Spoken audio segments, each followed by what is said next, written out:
Well, here's our conclusion. We seem to have created an objective scale in theory, but in reality it shows major flaws.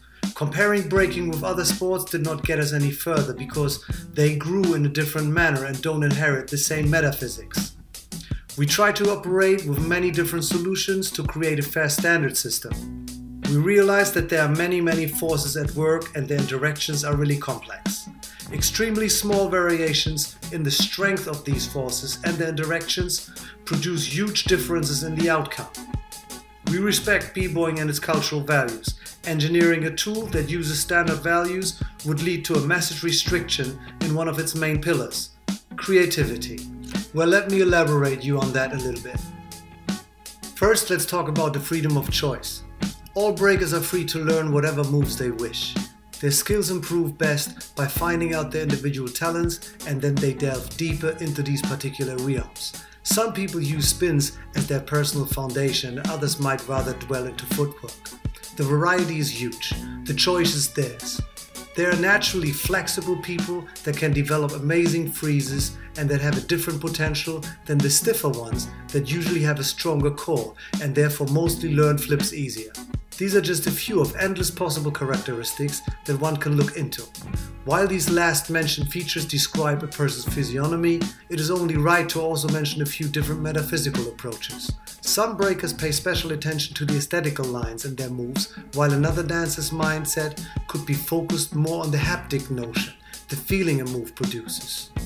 Is the execution on rhythm more important or the actual articulation that forms a move? There's no lump solution, as there is value in each one of these particular ideas. What might be easy for one person can be the most difficult for another. Each individual has a different ability. Coming up with a standard solution in which a majority case decide what approach is the right one discriminates others that think different. Thus, we find it is better to decide from case to case and look at specifics as they unfold when they are presented instead of going with norms. Breakers are like superheroes and each one has to find and develop their own superpowers. And whether Spider-Man is the better superhero or Batman should be decided in a battle and not by a compromised prejudice. There also is variety in difficulty. Dancers learn to make a difficult move look easy and make an easy move look difficult. B-boys defy gravity and play constantly with balance while staying on beat. B-boying has its root in percussive music, and the produced motion of a breaker reflects the structure of the played breakbeat. Whether a movement is hard to do depends on how the dancer performs it to the music.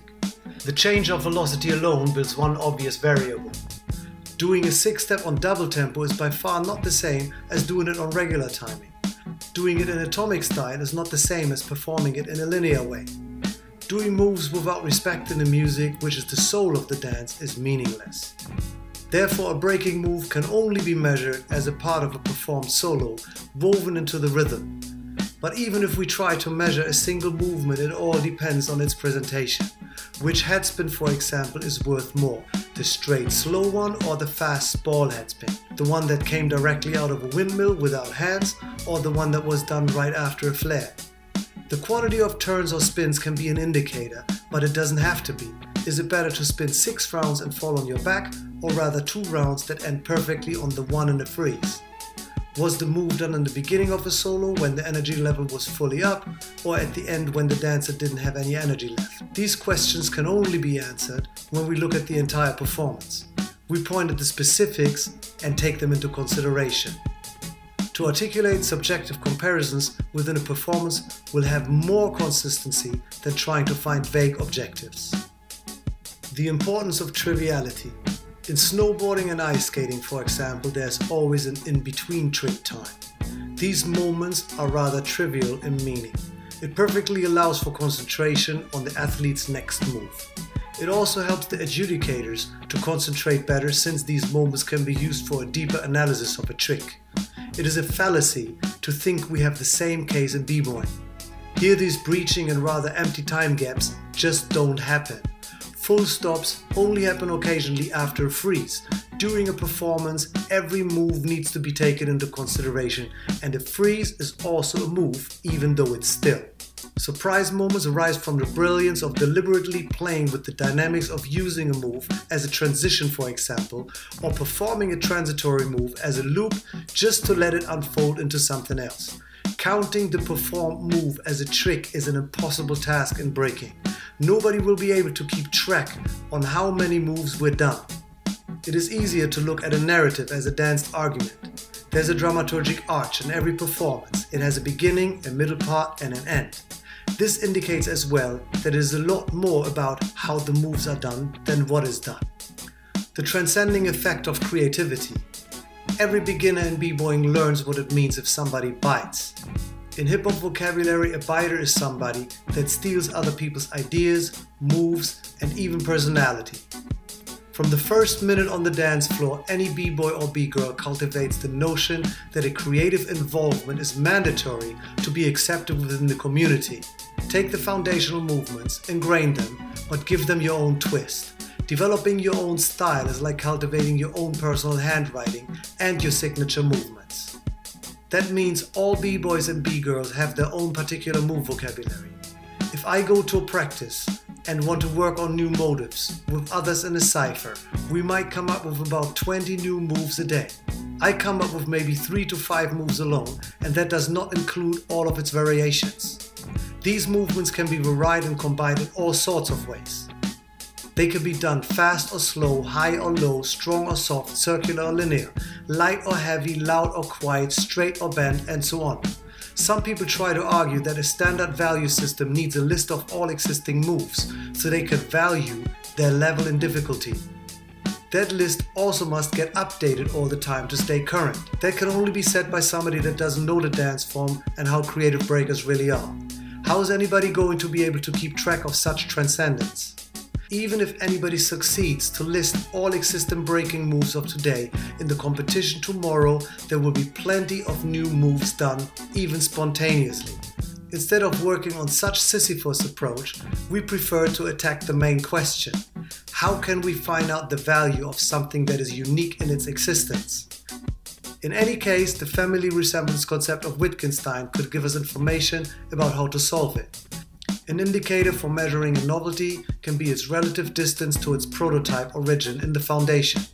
To look at creativity, we need to be flexible and need to be able to deal with the unexpected. There are too many variables that need to be taken into consideration for a ladder of distinctive norms. As a matter of fact, one variable should be concerned about how to break out of these norms.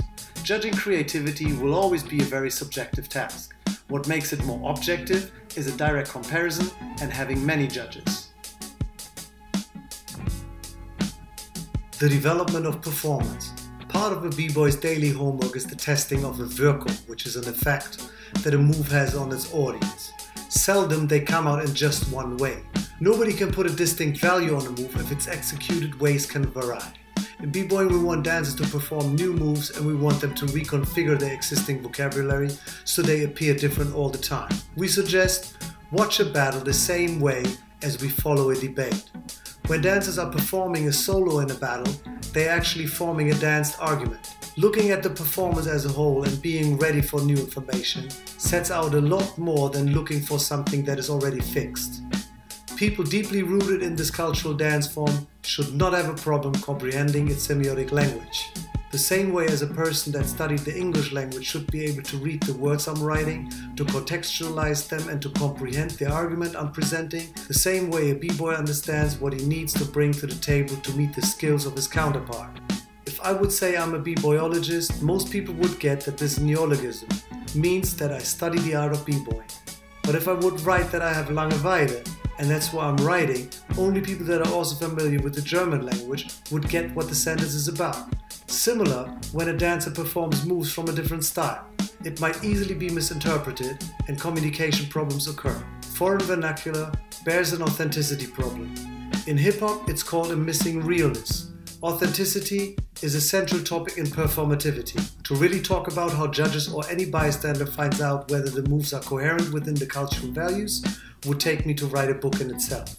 Fact is, performing is based on communication. What makes a performance great is a for the first time revelation. That moment can only be achieved by using a build-up that leads to a surprise moment. In breaking, we call it a blow-up. The performer needs to point carefully at a certain direction in which the Aufmerksamkeit, the attention, of the spectator would follow. By drawing this performed narrative, many moves can be seen as helpers that serve a climax to arise, which is mostly seen as the emphasis of a performance, but would be nothing without the foreplay. It is a moment resolving into a surprise. Imagine a person will tell you a joke. If you are laughing after it was told, it is because there's a restructuring happening. It is a feeling that occurs that makes your diaphragm have spasms. That means we need to treat this important topic with all of its subjectivity as what it is. Dr. Gabriel Marr from Soul Mavericks said that psychiatry uses subjective processes all the time to come to an objective outcome. Emotions are subjective, but I can still make an objective assessment on how I interpret your mood to be. But anything with interpretation ultimately has to have subjective elements. If you analyzed each word of the joke while it is performed, then you probably wouldn't get it. The feeling created by its performed structure then becomes of secondary importance. The whole is always more than its parts, and that's why we suggest judging battles in a holistic sense. The translation fallacy. All moves in b-boying are self-referential. That means when we do, for example, a windmill, we don't try to imitate a windmill as we know them from standing in Holland. Our move windmill is not verifiable with reference to a pre-existent object outside of dance. The move in itself doesn't refer to anything else, like for instance when a robot dancer imitates a robot or a ndombolo dancer imitates a gorilla, etc. The complexity of a windmill and its combined fine motoric movements just resemble the appearance of a miller's real windmill, and that's how the move got its name. But that's all. But how hard would it be to really describe the dance move windmill with words? The translation of its visuals and its haptic meaning is very difficult. Considering the fact that there are a plethora of variations and its performance also depends on how one contextualizes the move in a performance, makes the task even more complex, if not impossible. Let's go a step further. Now imagine that a windmill is represented by a number. Its value is mainly based on its technical difficulty. Maybe we can add another number for its way of execution or its contextualization, but even though any number or other semiotic sign will only lead to a confusion from the translation of what actually happened on the dance floor. Partial script is what numbers are, cannot express the entire spectrum of a spoken language, but has the advantage of facilitating the accounting process. We need to look at break-in and its performative values to find out if that doesn't change the way the art form will be looked at in the future. There might be a possibility to look at a few variations of a move and therefore give them different values, but the freedom of performing any move in a free contextualized way will be lost. Is it even possible to name and count all the moves we see in a b-boy solo? Has anyone ever tried? There's a myriad ways of doing a move. To name them all is a mission impossible. What are the values of transitions? And what if I use only half a windmill as a transition? I guess quantum physics can give us an answer. When something can be a wave and a particle at the same time, then I guess the appearance of a windmill also depends on its observer. Translating movements from thoughts to words and then further into a new semiotic system that is even less specific is an inappropriate approach. Not just that each movement is thereby still subject to an interpretation and will cause inconsistencies in a standard system, but each newly performed move must end up in a crash of the entire system. Break-in is what it is. There's redundancy in keeping track of the past. The competition formats of other performance art sports are not based on individual battles. They usually line up all athletes and make them perform directly one after another. That means that the adjudicators in gymnastics and ice skating, for example, look at plenty of performances in a row. Their scoring system is based on benchmarks from competitions before. These are defined by a compromised should state and are represented by numbers for quicker handling. By going through plenty of competitors without having direct confrontations, they save time by just comparing these numbers. The dilemma is that the compromise made cuts down variety and creativity. This compromise would not be necessary if the competitions were conducted as direct battles. Since a battle is our common format and the opponents always dance directly against each other, keeping track of previous performances is irrelevant. Hans-Georg Gadamer and other hermeneutics pointed out that when we keep looking at previous events too much and use them as references, we might easily create a prejudice, which means that holding on to previous battle memories can also pose a psychological impediment to the judge. Thinking beyond the status quo. People who advocate for common core standards might miss the bigger picture. Relying on fixed standards to evaluate breakers will eventually lead into a standardized curriculum. Students that pursue standards and conformity in classrooms are just following dogma. Creative children will eventually suffer under that order, but I also don't think they will thrive if we let them float untethered in the ether. Focusing on providing opportunities to explore individual interests would get students a lot further. If we want to foster creativity, we must learn how it originates. It must be defined by more than just one word. It includes, but is not limited to, imagination, spontaneity, self-expression, risk-taking, intelligence, and autonomy. It is important to teach the thought processes associated with creativity.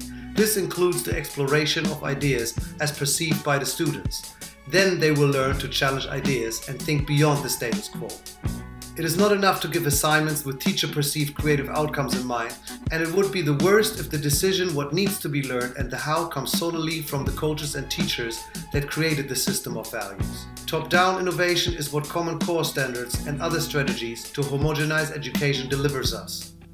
New York Times columnist Thomas Friedman wrote on autocracy in the workplace, "Innovation that happens from the bottom up tends to be chaotic but smart.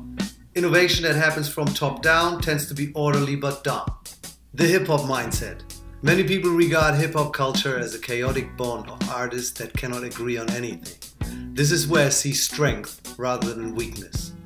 Our art forms have developed so far because we all wanted to be original. Most of us had problems with the standards and norms we grew up in, and we rebelled against them by doing our own thing. We developed what we thought was crucially necessary to be happy. Each one worked artistically on its own personal handwriting, our style, of a craft, and that all over the world. Every newly developed idea will be embraced by some and rejected by others. But what really matters is that it creates more opportunities.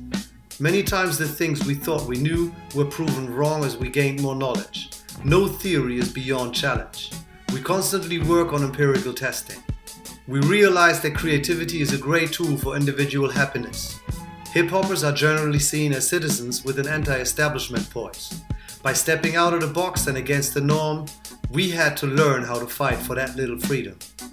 Every new thought raises resistance within an existing rule. If we want to change an order, we must replace it with an alternative order. Only then a new paradigm arises. So, regarding all evidence, it was easy to decide against normative standards. We decided to work with a holistic model to be able to take care of the interweavings of all criteria that works in direct comparison, so that we have the most objective outlook possible.